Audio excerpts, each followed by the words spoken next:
안녕하세요. 옆집 아이 수학 공부법의 진주쌤입니다. 안녕하세요. 네, 도반장님 안녕하세요. 네, 우리 맨날 전화로만 하다가 또 오랜만에 만났네요. 네. 자, 오늘은 지난번 반응이 너무 뜨거워서 네. 오늘은 이번에 이제 조회수 2,000을 한번 목표로 네, 저 예쁘게 나오나요? 좀 예쁘게 찍어주세요. 네, 원판 불변이에요. 부모가 잘해야 아이가 잘한다. 초등맘 TV. 자기 주도적인 수학 공부 습관 만드는 방법, 오늘의 주제잖아요. 네. 좀 진짜 습관 좀 잘 만들 수 있게 얘기해 주시면 좋을 것 같아요. 제가 첫 영상에서 이제 수학 잘하는 아이들의 특징을 4가지를 말씀을 드렸었는데, 그 중에 수학 잘하는 애들은 자기 주도적으로 수학 공부를 하는 습관이 있다라고 말씀을 드렸었고요.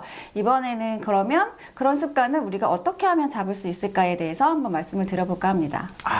그러면 이번에는 첫째, 둘째, 셋째, 넷째 이렇게 탁탁 끊으면서 포인트적으로 알려주시겠다는 소리인 거죠. 그죠. 2가지로 크게 방법을 좀 말씀을 드릴 건데, 그 전에 사실 우리 아이들이 이제 공부하는 습관들을 좀 보면 이제 많은 부모님들이 우리 아이는 자기주도적으로 공부하는 습관이 없어요 라고 걱정을 하시는데, 이제 그렇게 말씀하시는 분들의 아이들을 제가 조금 살펴보면 이 친구들이 자기주도적으로 공부할 수 있는 능력이 없는 게 아니라 이미 그런 환경에 놓여있지 않은 게 가장 큰 문제 같거든요. 그러면은 공부에 있어서 본인의 의지도 중요하지만 주변 환경도 굉장히 중요하다는 소린가요? 그죠. 지금 보통 대부분의 이제 초등학생들 보면 학원을 다니는 경우를 보면 학원에서 선생님이 뭐 진도도 다 짜주시고 숙제도 내주시고 교재도 학원에서 다 선택이 돼서 나오고 이제 그런 식으로 다 이제 시키는 대로만 하면 되게 짜여져 있고, 또 만약에 집에서 엄마표로 공부를 하는 학생의 경우를 보면 엄마가 아이의 교재 선택도 해주시고 문제를 오늘 어디까지 풀어라 라고 이제 정해주시기도 하고, 애가 공부를 하다가 모르겠다고 하면 옆에서 또 알려주시고, 이런 식으로 공부를 하니까 아이들이 실제로 자기가 자기주도적으로 뭔가 공부할 기회가 없는 거죠. 저학년들은 어떤 문제 사회들 사실 본인들이 모르잖아요. 그죠. 아이들은 모를 수 있죠. 근데 문제집을 꼭 본인이 골라라 이런 얘기를 하는 건 아니고요. 일단 공부하는 환경 자체가 아이들이 뭔가를 자기가 주도적으로 나서서 뭘 할 수 있는 상황이 놓여져 있지 않다. 그렇기 때문에 이 아이들이 자기 주도적인 공부를 할 수 있는 습관을 잡는데 조금 힘든 상황이 있다. 그래서 우리가 이제 그런 것들을 잡기 위해서는 학부모님들이 어떻게 도움을 주시면 될지에 대해서 제가 지금부터 한 2가지 정도로 말씀을 드려볼까 합니다. 이게 학년별 구분이 있나요? 아니면 통합해서 1학년부터 6학년까지 이 방법이 통일되게 접근한다고 보면 되나요? 일단 습관은 사실 어릴 때 잡는 게 제일 좋긴 한데, 지금 이 영상을 보고 계시는 학생들의 학년이 되게 다양할 건데, 뭐 이미 5학년인데 우리 아이가 하나도 그런 습관이 안 잡혀 있다 하면 그때부터 시작하면 되는 거고요. 지금 또 운 좋게 우리 아이 이제 1학년이거나 미취학인데 지금 영상 보시고 지금부터라도 빨리 시작해야겠다라고 시작하시면 좀 더 일찍 시작할 수도 있는 거고, 굳이 이건 학년의 구별은 없는 것 같아요. 초등맘 TV. 네, 그럼 본격적으로 우리 한번 들어가 보죠. 첫 번째, 어떻게 되나요? 일단 제가 첫 번째로 말씀드리고 싶은 거는, 첫째로 단 10분이라도 우리 아이가 그날 배운 수학 내용에 대해서 말로 설명할 기회를 줘라입니다.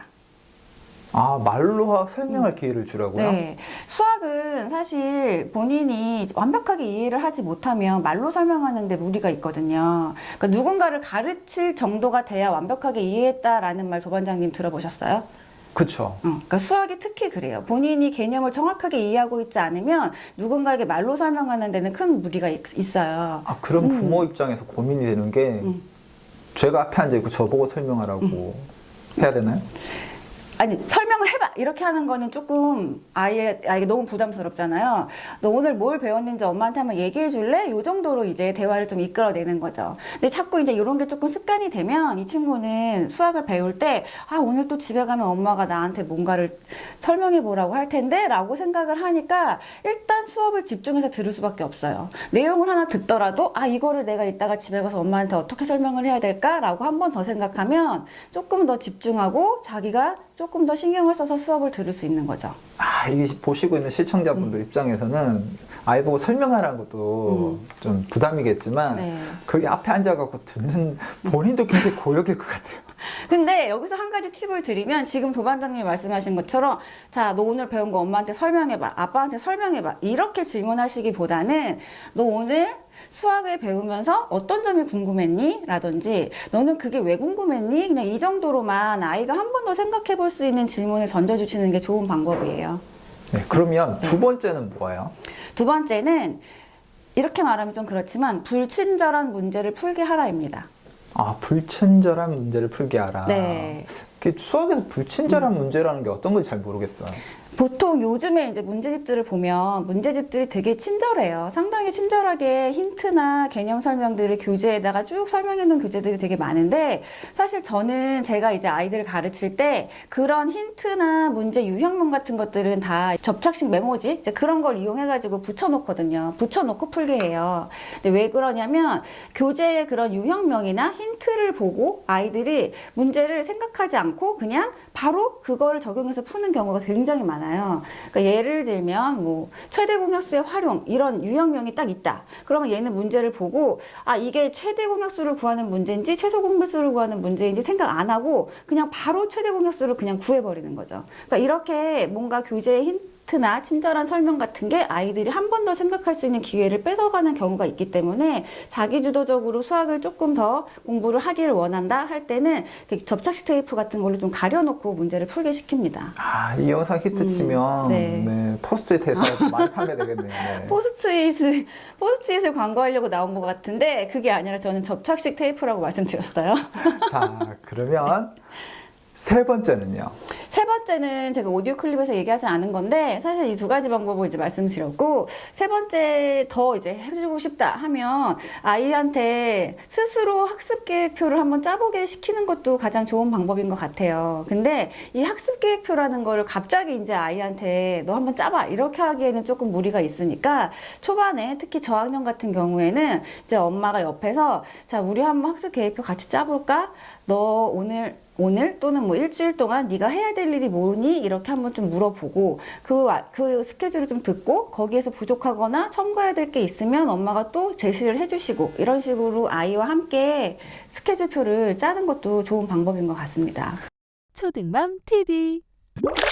자, 지난 오디오 클립에서 네. 네, 시청하신 분들의 어떤 질문이 있었는데 네. 좀 많았죠. 그 중에서 한 몇 가지 정도 이야기해 주시면 좋을 것 같은데 몇 가지 정도 이야기해 주실 수 있을까요? 일단 댓글들을 제가 다 봤는데요. 보면서 느낀 점은 아 어머니들이 자기주도적으로 공부하는 방법에 대해서 굉장히 궁금해 하시는구나 라는 걸 느꼈어요. 근데 뭐 그 질문을 제가 다 답변을 영상으로 담기에는 좀 무리가 있지만 조금 드리고 싶은 말씀 한 두 가지 정도를 지금 말씀을 드릴 건데 첫 번째로는 사실 저도 아이들을 가르치면서 아이들이 이제 모르는 문제를 가지고 오면 저는 이 문제를 처음부터 끝까지 설명을 절대 해주지 않아요. 그러니까 아이가 모르겠다고 가져온 문제를 보면 자 네가 어디까지 모르겠는지 선생님한테 한번 설명을 해봐 라고 역으로 질문을 하거든요. 그러면 보통의 아이들은 아, 이 선생님한테 설명을 해줘야 되니까 본인이 한 번 더 생각을 해요. 곰곰하게 생각을 하다가 아, 저 알 것 같아요. 이러고 다시 가지고 가는 경우가 절반 이상이거든요. 그러니까 아이들이 스스로 생각할 기회를 조금 주시는 방법을 앞으로도 많이 어머니들이 아이들에게 그런 기회를 좀 많이 주셨으면 좋겠다라는 말씀을 좀 드리고 싶고 두 번째로는 제가 영상에서도 그렇고 앞에서 말씀을 드릴 때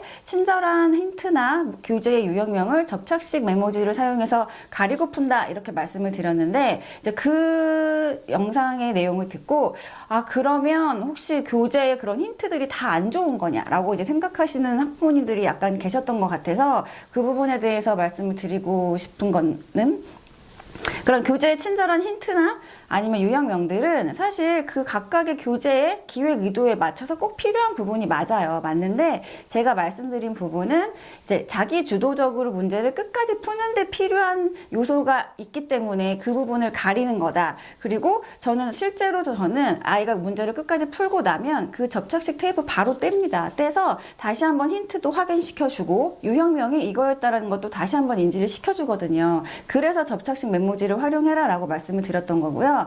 제가 또 한 가지 사용하는 방법은 이제 아이가 문제가 틀려서 다시 푼다거나 아니면 선생님의 설명을 듣고 문제를 해결했으면 그 위에 저는 또 포스트잇 붙여요. 접착 테이프 붙이고 그 위에 다시 풀어봐 해서 결국에는 끝까지 혼자서 풀고 넘어갈 수 있게 아이에게 2번의 기회를 주거든요. 그러니까 이런 방법을 조금 활용을 해보셨으면 좋겠다라는 생각에서 말씀을 드렸습니다.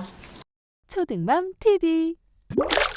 자, 오늘 옆집 아이 수학 공부법에서 제가 3가지 말씀드렸어요. 첫째, 자, 단 10분이라도 오늘 배운 수학 개념을 말로 표현할 기회를 줘라. 자, 2번째, 불친절한 문제를 풀게 하라. 3번째, 학습 계획표를 스스로 또는 엄마와 함께 짜보는 연습을 해보자. 라고 3가지 말씀드렸는데 내용 어떠셨나요? 저는 다음 시간에 더 좋은 주제로 또 찾아뵙겠습니다. 감사합니다.